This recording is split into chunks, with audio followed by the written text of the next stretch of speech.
Биыл алпауыт «Титаник» кемесінің мәңгілікке су астына кеткеніне 110 жыл болды.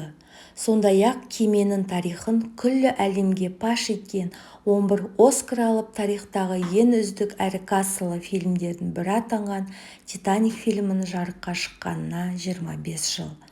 Осыған орай көпшілік біле бермейтін «Титаник» фильмі жайлы қызықты мәліметтерді ұсынады.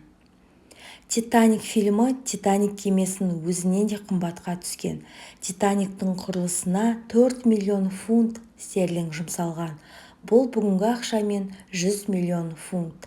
Ал Джеймс Кэмерон фильмнің құны 125 миллион фунт стерлинг болған. Кемеге су алғашқы ретін көріністі түсіру үшін 40 галлон суды пайдалану жоспарланған.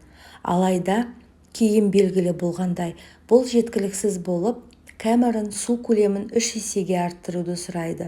Бұл ретте қосымша салмаққа төтеп бере алмаған декорацияның бір бөлігін қайта өңдеуге тура келген. Басты кейіпкерлердің махаббат желісі негізінен дарынды сценаристің еңбегінің жемісі болғанымен, экранда көріп жүрген кейіпкерлердің көпшілігін суға кеткен кемеде шынайы прототиптері болған.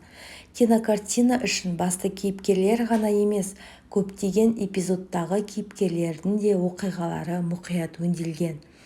Фильм режиссері Джеймс Кэмерон 150 актерге өзінің прототиптерінің тарихын айтып берген.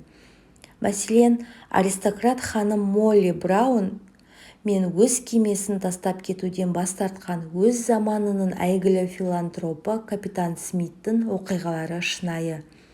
Батып бара жатқан кеменің палубасында ойнайтын квартет, сонымен қатар жақсы киім киіп, өліммен бетпе-бет келуді шешкен Бенджамин Гугенхаймның оқиғалары да расымен «Титаник» апатқа ұшырап жатқанда орын алған. Фильмде көрініс тапқан қарт ерлі-зайыптылардың ажалды күтіп өз бөлмесіне құшақтасып жатқан оқиғасы да шындық.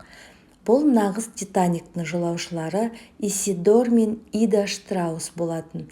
Олар 40 жыл бойы некеде болған және куәгерлердің айтуынша, олардың жасы үлкен болуына байланысты құтқару қайығына отыруға рұқсат етілген. Бірақ Исидор барлық әйелдер мен балалар кемеден шықпай тұрып, құтқару қайығына отырудан бас тартқан. Оның әйелі де күйеуімен бірге қалуды таңдаған. Куәгерлер соңғы рет байқағанда, олар палубада қол ұстасып отырған. Жансая Олжабек.